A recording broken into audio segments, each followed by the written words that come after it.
या नबी सलाम अलैका, या रसूल सलाम अलैका, या हबीब सलाम अलैका, सलवातुल्लाह अलैका।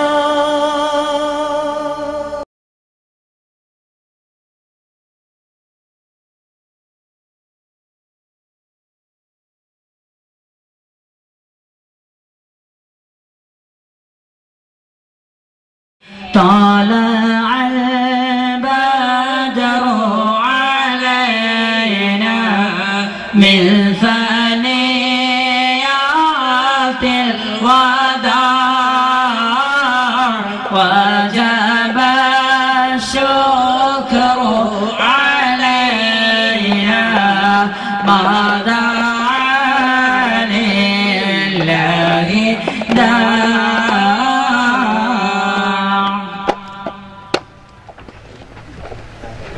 صلاة تنجينا بها من الأنبياء من جميع الأهوال والبليات، تسلمنا بها من جميع الأسباب والآفات، تطهرنا بها من سيئات، وتغفر لنا بها جميع الخطيئات، وتقضي لنا بها جميع الحاجات، وترفعنا بها عندك أعلى الدرجات، تبلغنا بها أقصى الغايات من جميع الخيرات في الحياة وبعد الممات. وصل اللهم ثواب قراءتنا وصلواتنا هدية مقبولة منا إلى حضرة روح نبينا وشفينا مرشدنا ومنجينا محمد صلى الله عليه وسلم. إلى حضرات أرواح صحاب البدريين والوحدين والحنينين والخيبرين والتبوقين وسائر الصحابة والقرابة وأهل بيته كلهم أجمعين فيها. سبحانك اللهم تحية وفيها صلاة، وآخر دعواهم الحمد لله. والصلاة والسلام على رسول الله وعلى آله وصحابه الفائزين برضا الله. أما بعد. ഏറ്റവും ബഹുമാനവും ആദരവും നിറഞ്ഞ സയ്യിദ് മുഹമ്മദ് തങ്ങൾ മദനി അവർകളെ, മറ്റു സാദാത്യങ്ങളെ, പണ്ഡിതന്മാരെ, മുതഅല്ലിംകളെ, മോമിനാത്തുകളെ, സംഘാടകരെ,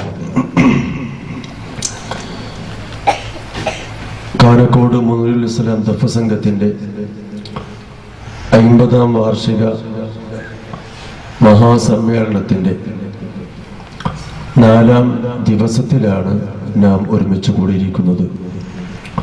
റബ്ബുൽ ഇസ്സത്ത് നമ്മുടെ ഒരുമിച്ച് കൂടലും പിരിയലുമൊക്കെ അവൻ പൊരുത്തപ്പെട്ട അമലായി നമ്മളിൽ നിന്നിട്ട് സ്വീകരിക്കുമാറാവട്ടെ. ഇവിടെ സമ്മേളിച്ചതുപോലെ അവൻ്റെ സ്വർഗ പൂങ്കാവനത്തിൽ നമ്മളെയും നാമുമായി ബന്ധപ്പെട്ട സർവരെയും അവൻ്റെ സജ്ജനങ്ങളോടൊപ്പം ഒരുമിച്ച് കൂട്ടിത്തരുമാറാവട്ടെ. ആമീൻ ബിറഹ്മതിക യാ അർഹമർ റഹീമീൻ. എൻ്റെ കർത്തവ്യത്തിലേക്ക് പ്രവേശിക്കുന്നതിന് മുമ്പായി നമ്മുടെ കഴിഞ്ഞ 3 ദിവസത്തിലെ പരിപാടിയുടെ കാസറ്റുകൾ ഇവിടെ തയ്യാറാക്കി വച്ചിട്ടുണ്ട്. സംഘാടകരുമായി ബന്ധപ്പെട്ട് എല്ലാവരും അത് ഓരോ കോപ്പി സ്വീകരിക്കണമെന്ന് അഭ്യർത്ഥിക്കുകയാണ്. നമ്മുടെ നാട്ടിലെ പരിപാടി എന്ന് മാത്രമല്ല, 50ാം വാർഷിക പരിപാടിയും നിർണായകമായൊരു പരിപാടിയാണ്. ഘോഷയാത്രയും സയ്യിദന്മാരുടെയും ആലിമീങ്ങളുടെയും ഉപദേശവും ദുആയും ഉൾക്കൊള്ളുന്നതും റോഡരികിലും പീടികയിലടുത്തും പള്ളി പരിസരത്തുമുള്ള എല്ലാവരും സദസ്സിൽ കടന്നിരിക്കണമെന്ന് ഒന്നുകൂടി അഭ്യർത്ഥിക്കുകയാണ്. പലപ്പോഴും 8:30 മണിക്ക് തുടങ്ങുന്ന നമ്മുടെ പരിപാടി കഴിഞ്ഞ ദിവസങ്ങളെല്ലാം 12 മണി വരെ തുടർന്നു പോവുകയും നമ്മുടെ വോളണ്ടിയേഴ്സും സംഘാടകർക്കൊക്കെ വീട്ടിലേക്ക് തിരിച്ചെത്തി ഉറങ്ങാൻ 3 മണി വരെ സമയം ആയിരിക്കുന്നു എന്നതാണ് യാഥാർത്ഥ്യം. എന്നെ സംബന്ധിച്ചിടത്തോളം 12 മണിക്ക് യാത്ര തിരിച്ചാൽ 1:30 മണിക്കാണ് വീട്ടിലേക്ക് എത്തിയത്. എല്ലാ സമയവും, നമ്മുടെ എല്ലാ ആരോഗ്യവും, നമ്മുടെ സമ്പത്തും എല്ലാം തന്നെ അള്ളാഹു ഈ മഹത്തായ ആവശ്യങ്ങൾക്ക് വേണ്ടി നീക്കിവെച്ചതാണ്. അതെല്ലാം അള്ളാഹു സ്വീകരിക്കുമാകട്ടെ. എല്ലാം ആഖിറത്തിൽ നന്മയുടെ കൂട്ടത്തിൽ അള്ളാഹു നമ്മളിനും അള്ളാഹു കബൂൽ ചെയ്യുമാറാകട്ടെ എന്ന് ദുആ ചെയ്യുന്നു. ഈ കൂടലും പിരിയലും ഇതിന് വേണ്ടി ഒഴിവാക്കുന്ന സമയങ്ങളെല്ലാം നാളെ ആഖിറത്തിൽ മീസാനിലിട്ട് തൂക്കപ്പെടുമ്പോൾ അതിൻ്റെ തൂക്കം കൊണ്ട് നമ്മൾക്ക് സ്വർഗപ്രവേശനം അള്ളാഹു നൽകുമാറാകട്ടെ. കാരണം ഇതൊക്കെയാണ് നമ്മുടെ ജീവിതത്തിലുള്ള പ്രവർത്തനങ്ങൾ എന്ന് നമ്മൾ മനസ്സിലാക്കണം. നമ്മൾക്ക് കുറേ ആരോഗ്യവും ആഫിയത്തുമൊക്കെ അള്ളാഹു നൽകി അതിൻ്റെ ദീനിൻ്റെ ആവശ്യങ്ങളൊക്കെ ഉപയോഗപ്പെടുത്താൻ നമ്മൾക്ക് സാധിക്കണം.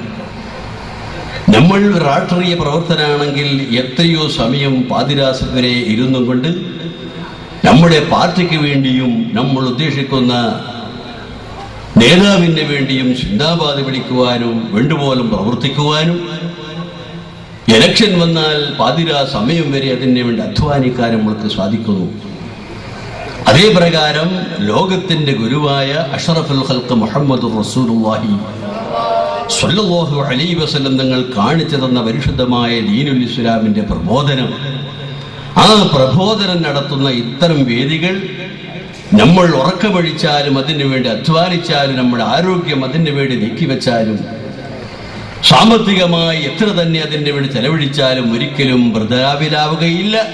എല്ലാം ആഖിറത്തിൽ അള്ളാഹു രേഖപ്പെടുത്തി വെക്കും. നമ്മുടെ സഖനാത്ത് ഹറക്കാത്ത് സഖനാത്തുകളൊക്കെ ശ്വാസോച്ഛ്വാസങ്ങൾ മുഴുവനും തന്നെ അള്ളാഹുവിന്റെ അടുക്കൽ റെക്കോർഡാക്കി വെച്ചിരിക്കുകയാണ്.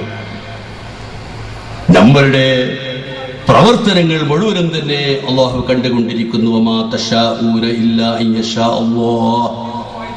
നമ്മൾ ഉദ്ദേശിക്കുന്നത് മുഴുവനും നമ്മുടെ മനസ്സിൽ ഉദിക്കുന്ന കാര്യങ്ങൾ പോലും അല്ലാഹു സുബ്ഹാനഹു വ തആല രേഖപ്പെടുത്തി വെക്കുന്നു. നമ്മൾ ഉദ്ദേശിക്കുന്നത് പോലും അല്ലാഹു